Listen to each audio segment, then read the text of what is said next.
pushing, keep advancing. A massive burst of flame erupted. The first rocket launched into the sky. Seconds later, another rocket followed. Then another. Each rocket streaked across the horizon toward its target, an enemy vehicle staging area dozens of kilometers away. The payloads were designed to destroy armored vehicles and equipment in the open. The moment the last rocket fired, the crew immediately packed up.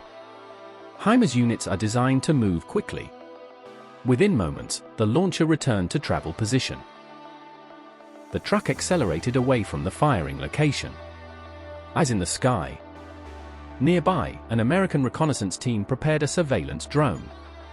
The aircraft was assembled from a protective case. Wings attached. Tail section locked. Camera systems powered on.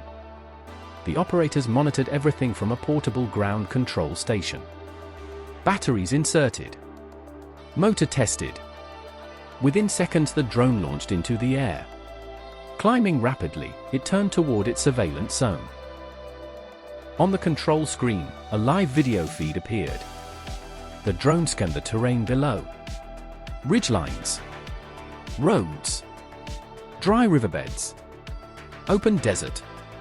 Searching for any signs of military activity. Enemy vehicles. Troop movements. Supply routes. Everything recorded in real time. Conclusion. From rail yards in the United States, to massive transport ships crossing the ocean, to rocket systems firing on the front lines.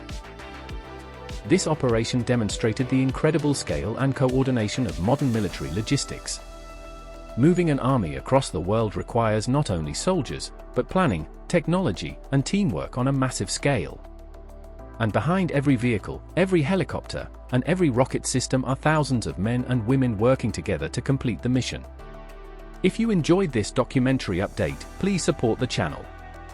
Remember, we are still very small, only 5 subscribers so far. And every single subscriber helps us grow. Subscribe to The Real Update. Precision loading. Inside the cargo decks, space was extremely tight. Vehicles were parked only inches apart to maximize capacity. Drivers carefully maneuvered massive machines through narrow pathways. Every turn required precision. Every movement was guided by crew members using radios and hand signals.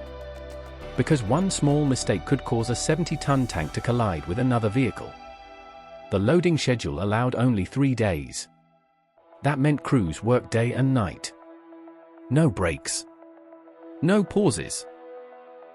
Just constant movement. During the day, sunlight poured through the open ramps. At night, powerful industrial lights illuminated the decks while headlights cut through the darkness. Supplies and preparation. Forklifts moved constantly between the vehicles. Pallets of supplies were loaded. Spare parts. Ammunition. Medical kits. Communication equipment. Tool kits. Every available space was used. After each vehicle reached its position, the securing process began. Heavy steel chains were attached to the vehicle frames. Each chain was tightened with powerful turnbuckles. Every vehicle was secured from multiple directions. Front. Rear. Left. Right. Nothing could move during the long ocean crossing.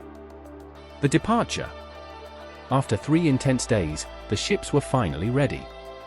The stern ramps were raised and sealed. Mooring lines were released. Powerful tugboats guided the heavy ships away from the pier. Slowly, the convoy entered open water. Escort vessels formed protective positions around the transport ships. Together they began their long journey toward the Middle East. Action at the front. While the equipment traveled across the ocean, American forces already stationed near the border remained active. At a concealed position behind a ridge, a HIMARS rocket system waited silently. The crew received a fire mission. Coordinates arrived. The order was given. Within seconds, the launcher elevated into position. Then, moving equipment like this requires precision and planning. The airfields. Meanwhile, activity surged at nearby airfields. Inside large hangars, crews prepared one of the most powerful attack helicopters in the world, the Boeing AH-64 Apache. Technicians unfolded the rotor blades that had been folded for storage. Hydraulic systems were checked. Weapon systems were inspected. Within minutes, the helicopters powered up. Engines roared to life. One after another, the Apaches lifted off into the sky. Their destination, the port where massive naval transport ships were waiting. The helicopters would be loaded aboard and shipped alongside the armored vehicles. Arrival at the port. When the trains finally reached the ports, the scale of the operation became clear. Staging areas stretched for miles. Rows of military vehicles stood waiting in every direction. Thousands of tons of equipment ready for deployment.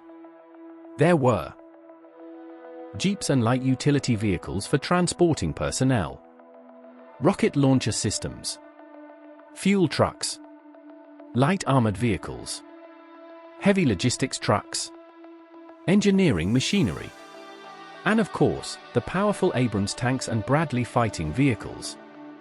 All engines silent. All waiting for the next step. The sea-lift ships. At the docks were enormous roll-on roll-off military transport ships. These ships are designed specifically for moving large military equipment across oceans. Their massive stern ramps lowered toward the dock. And the loading process began. Drivers slowly moved vehicles up the ramps under their own power. Inside the ship, cargo decks were packed tightly with equipment.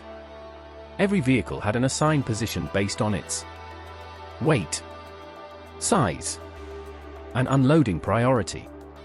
The heaviest machines were placed on the lowest decks where the structure of the ship could handle the weight.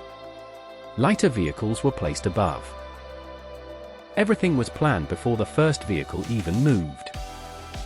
In the quiet darkness before dawn, thousands of tons of military power began moving across the United States. Trains loaded with armored vehicles. Attack helicopters lifting into the sky. Massive ships waiting at the ports. And thousands of soldiers preparing for a possible conflict. This was not a drill. This was one of the largest military mobilizations in recent years. Tonight, we take you inside the operation. How the United States military moved its powerful war machines toward the Middle East. Welcome to The Real Update, your source for daily global news and documentary stories that reveal what is happening around the world. If you are new here, please subscribe and support the channel. We are still a small community, only 5 subscribers so far, but with your help we can grow and bring more real stories every day. Now let's begin. The build-up. As tensions in the Middle East intensified, the United States began increasing its military presence near the border with Iran. Nearly 3,000 American troops were already deployed in the region. But soldiers alone are not enough to sustain a military campaign. They needed something more. Heavy equipment, armor, artillery, vehicles. And that meant launching one of the most complex operations in military logistics, sea-lift deployment. Rail yards come alive. Across military bases in the United States, rail yards suddenly came alive. Massive armored vehicles rolled forward one by one. Drivers carefully guided them up steel ramps and onto long lines of flatbed rail cars. Chains were tightened. Blocks were placed under wheels. Everything secured perfectly for transport. Among the vehicles being loaded were M1 Abrams main battle tanks, M2 Bradley infantry fighting vehicles, M113 armored personnel carriers, HIMARS equipped with turret-mounted weapons, heavy armored trucks, fuel tankers, engineering vehicles, mobile command posts. Each Abrams tank alone weighs over 70 tons.